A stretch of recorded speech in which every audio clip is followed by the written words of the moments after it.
Good afternoon, sir. Afternoon. Nice meeting you once again, sir. Thank you very much. I remember the last session that we had with you when we sat, and you made mention of something that I myself I don't really understand.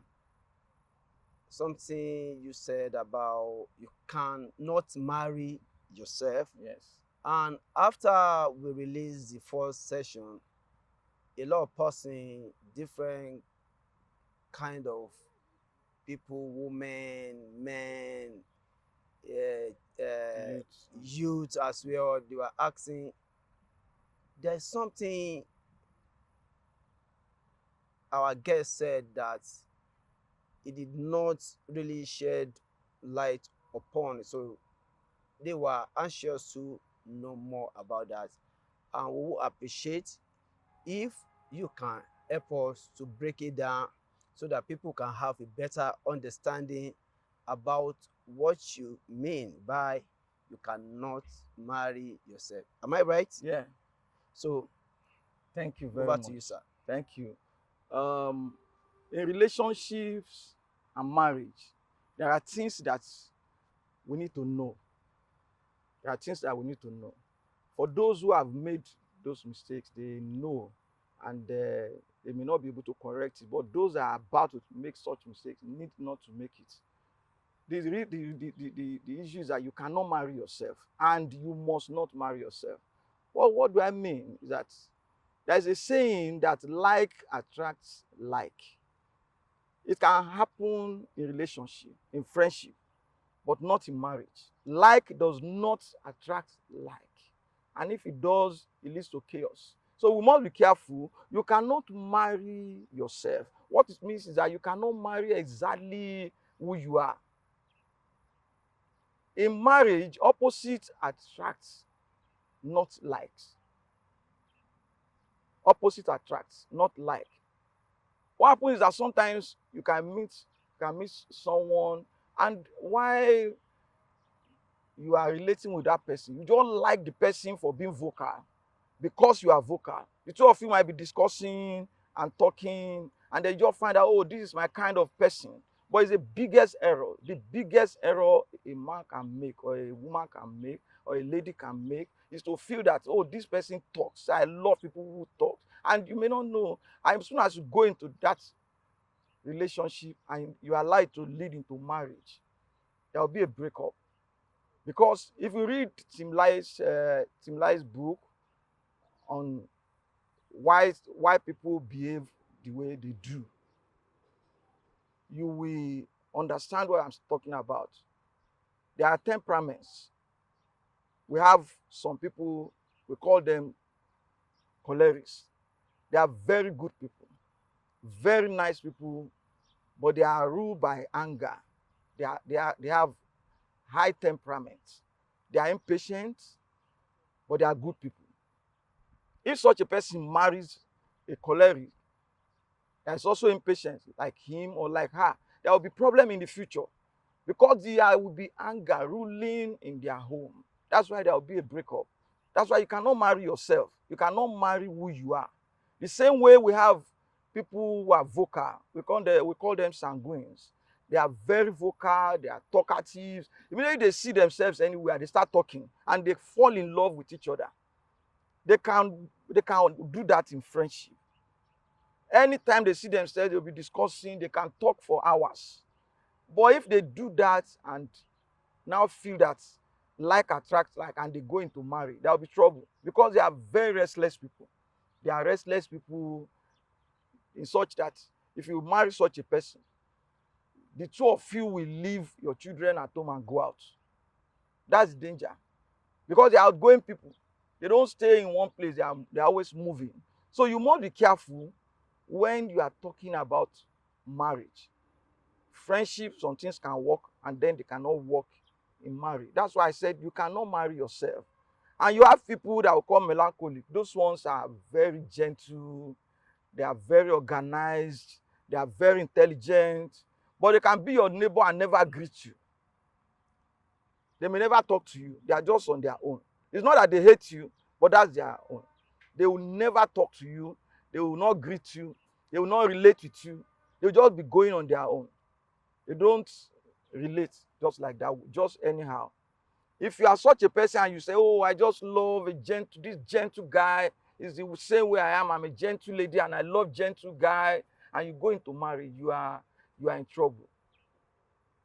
That home will just be dull, and nobody will look for them because they're not going to look for you. They are just on their own. So when I say you cannot marry yourself, I know what I'm talking about. And the first one is that phlegmatic. They are gentle people. They are not ambitious.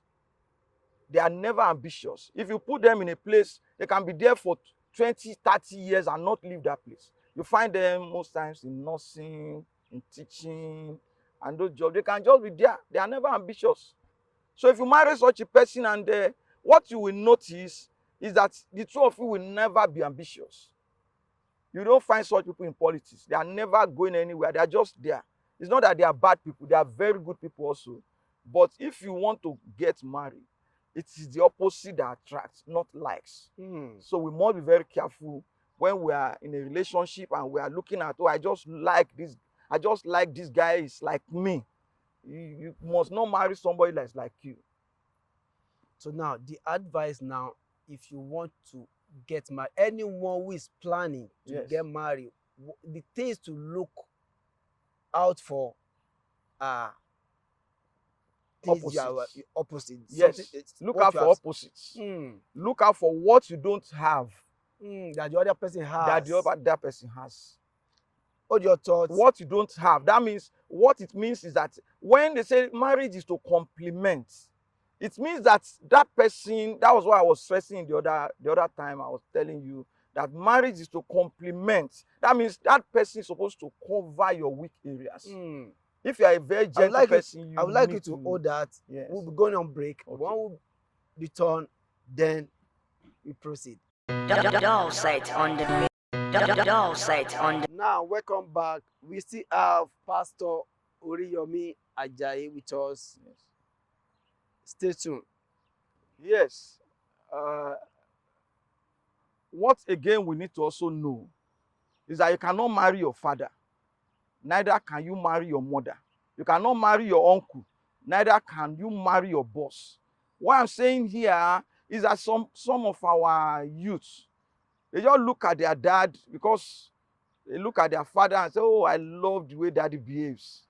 I love the way he behaves. Without knowing that attitude is not fit for her in marriage. She will now be looking for that exact person to marry, thereby committing a grave error. Looking for that same person like the dad. And some girls will be looking for a type of their mother to marry. That I love a guy that behaves like my mother. I love the same way some guys say, I love a lady that behaves like my mother, thereby going into mistakes, big errors. So you must not marry your father, you must not marry your mother, you must not marry your uncle, and it's not that you must also marry your boss and say, I like my boss, I want somebody that behaves like my boss. It is important that you note this so that you don't make mistakes.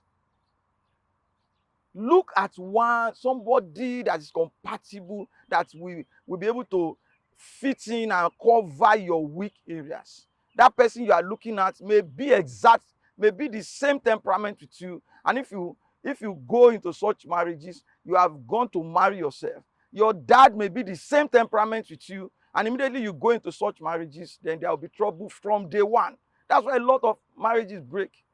You marry someone that is ruled with anger, there will be anger ruling in that home. There will be fights every minute. There will be disagreements every minute. So you need someone that will cover your weak areas. You need the opposite of you, not you. So you must not marry yourself. Another one we need to also examine is that you must not marry out of pity. Don't marry anyone because you pity that person. Oh, if I don't marry this lady, she will not be happy. Oh, if I don't marry this guy, or you may not be happy, and then you go into such marriage, you will end up regretting it. If you know, as soon as you discover that someone is not meant for you, that that person is not compatible with what we are talking about, or what you want, or what God has revealed to you, it's better you let go first. It's better for the relationship to break than for the marriage to break. So you must not go into a marriage out of pity. Oh, if I don't marry this person, my friends will not be happy. Oh, if I don't marry this person, my my dad may not be happy. The lady may not be happy. The guy may not be happy. You don't need to pity anyone, because it's a lifetime journey. It's a lifetime covenant, a lifetime journey. So you must be careful when you are going to marry. Don't marry anyone out of pity. Let's go. If as soon as you find out that this person is not meant for me, let's go immediately. Then the another one is that you must not marry to please your parents or to please your friends. This is the person my friends love. This is the person my friends like. This is the person my mother likes. This is the person my dad likes. And that's the person I must marry. When the problem comes, they will not be there to help you. There was a lady that got married because the friend insists that, look, if you don't marry this person, you may not continue as friends. And the lady got married to please the friends. After marriage, just few months into marriage, the guy started beating the lady, began to beat her almost every day. And they live very close to each other. And one night around 10 p.m., the lady left her house weeping, went to the friend's house, knocked the door, and said, this guy wants to kill me. Please help me. This guy wants to kill me. Please help me. And the lady opened the door and said, what can I help you? He said, I will have to stay here till tomorrow. My husband wants to kill me. And the lady said, so what's my business? Okay, you want to come and scatter my own marriage? And she was the one that convinced her and told her that that's the person she must marry for their friendship to continue. That lady slept outside that night because she just locked her door and went inside saying, look, you can't come in here. So you must not marry to please anyone. Marry to please yourself. Marry to please God. That's when you can have everlasting peace. If you don't do that and you marry out of, oh, this is the person my dad likes, your dad is not going to live with you in marriage. Neither will your mom live with you in marriage. You have a lot of broken marriages, failed marriages that were contracted out of just to please the dad, or to please a mom, or to please a friend. So you must not marry anyone to please your dad or your parents or something, because maybe you think, if I don't do it, they may not be happy. Your happiness matters more than anyone else. So it's very important. These are very key issues in relationships and in marriage. So we need to note them for a peaceful life, for a life that will not be lived in frustration, for a life that will not be lived in regrets. So we need to note this. That one, you cannot marry yourself. You must not marry yourself. And you must not marry anyone out of pity. And you must not marry to please anyone, including your parents. These are issues that are very important, especially for our youth and for our single adults that are outside there. Doll site on the doll site on the Yes, what we are emphasizing is that you must not marry yourself. You cannot marry yourself. And then you must not marry anyone out of pity. If I don't marry this lady, she will not be happy. If I do not marry this guy, he will not be happy. Just out of pity. You must not marry anyone out of pity. Either pitying yourself or pitying the other person.